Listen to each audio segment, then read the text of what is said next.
Sejam muito bem-vindos a esta nossa análise técnica.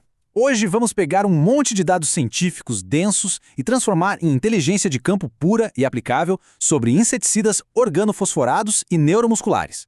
Pensem nisso como uma imersão naquelas ferramentas químicas de alto impacto, onde a gente precisa equilibrar uma eficácia brutal contra as pragas com uma segurança que é, sem dúvida, inegociável na operação. Neste nosso roteiro rápido, vamos passar por 6 pontos-chave: o arsenal e seus alvos, como funcionam os mecanismos neurotóxicos, a grande ameaça da resistência, o impacto ambiental, os protocolos de segurança e, claro, fechando com o manejo integrado de pragas. Bom, vamos direto ao ponto. Parte 1, o arsenal químico de frente e os alvos que ele combate. O cruzamento exato de dados aqui mostra a especialidade de cada molécula. Pense em ingredientes primários como acefato, clorpirifós, dimetoato, diazinona e malationa como a nossa verdadeira tropa de choque no campo. Eles foram desenhados especificamente para neutralizar aquelas ameaças que mais doem no bolso do produtor, atuando de forma contundente contra lagartas, pulgões, cigarrinhas e os temidos percevejos. E o catálogo não acaba por aí não. Temos também agentes críticos de peso, como metamidofós, monocrotofós, parationa metílica, profenofós, terbufós e triclorfon. Só para a gente ter uma dimensão do tamanho dessa classe. Fontes indicam que essas moléculas já chegaram a dominar absurdos 35% de todo o mercado mundial de inseticidas. É literalmente uma presença histórica gigantesca.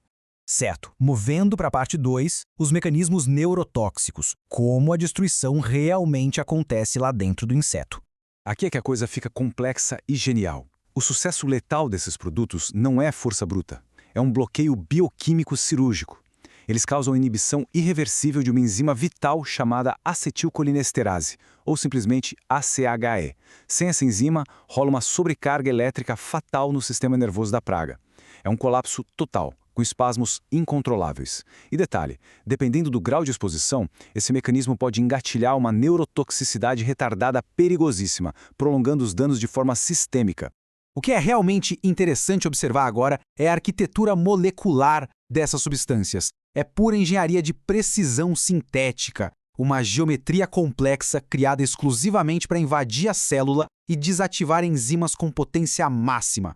Cada ligação atômica ali foi pensada milimetricamente para se encaixar no receptor e destruir a comunicação nervosa de forma definitiva, sem chance de defesa.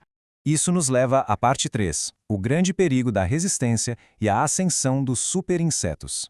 A evolução, pessoal, ela não tira férias. O conceito-chave aqui é a pressão seletiva. O uso repetido e contínuo da mesma química extermina a maioria, sim, mas acaba selecionando os mais fortes. Aqueles poucos que já são naturalmente resistentes sobrevivem, se multiplicam e dominam a área. O resultado no campo? Falhas drásticas de controle e a criação acidental de superinsetos imunes a doses cada vez mais altas. É quando a solução vira um problema gigantesco.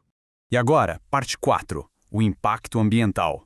O efeito colateral e a toxicidade de todo esse poder. Os dados toxicológicos mostram uma dualidade bem perigosa. De um lado, alguns compostos até apresentam toxicidade um pouco menor para mamíferos e aves, mas quando olhamos para a água e para o ar, a história muda drasticamente. Eles representam uma toxicidade letal e extrema para peixes, invertebrados aquáticos e, o mais alarmante de tudo, para os nossos polinizadores essenciais, as abelhas. Essa letalidade cruzada exige uma aplicação de precisão absolutíssima. E as autoridades institucionais estão de olho nisso com respostas severas. Agências ambientais têm agido firmemente baseadas no princípio da precaução.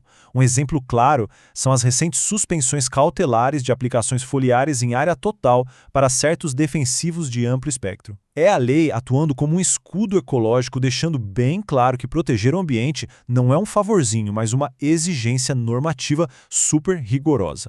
E olha só, o perigo não está só no que mata na hora.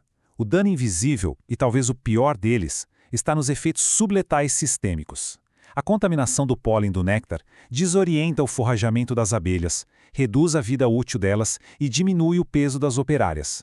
Não é uma morte rápida, é uma alteração de comportamento crônica, que com o tempo leva colônias inteiras a um colapso silencioso e totalmente irreversível. Parte 5. A importância vital da aplicação segura e os nossos indispensáveis EPIs no campo.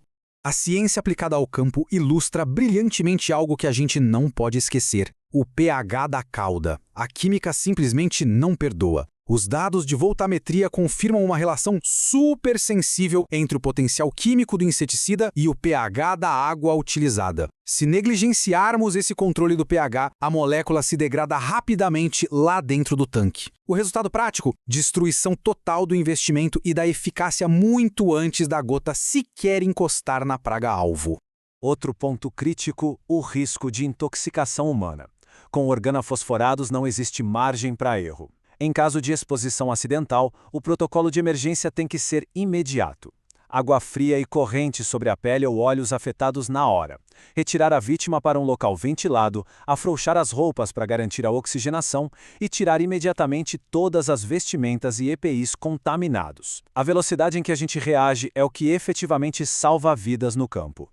Chegamos à nossa parte final, a parte 6. O manejo integrado de pragas, a nossa estratégia definitiva de sobrevivência. Vamos ver como isso tudo se conecta na prática. A dura realidade é que as falhas de controle quase nunca são culpa do produto em si. Os dados mostram que a raiz do problema está na execução. Aplicações sob clima adverso, dosagem mal calculada, formulações incorretas, caudas com o pH destruído e, a maior e mais comum de todas as falhas, a teimosia em não rotacionar os princípios ativos. Então, o ponto crucial de toda essa nossa conversa é a estratégia imperativa do manejo integrado de pragas, o MIP, e especificamente a rotação de grupos químicos. Alternar os produtos sistematicamente, buscando diferentes modos de ação, não é só uma recomendaçãozinha de bula, tá? É literalmente a única matemática possível para quebrar esse ciclo de resistência e impedir de uma vez por todas que a praga domine a lavoura através daquela pressão seletiva que a gente comentou. Para encerrarmos esta nossa imersão, fica a grande reflexão.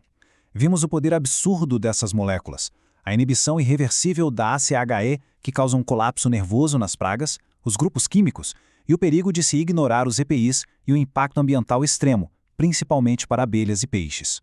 Diante de tudo isso, a pergunta que precisa ser feita em uma auditoria rigorosa de campo é a seguinte: as estratégias atuais de rotação nas nossas operações estão realmente prevenindo a resistência ou apenas adiando o inevitável colapso frente aos superinsetos? A ciência e os dados estão na mesa. O sucesso agora é uma questão de gestão inteligente e responsável.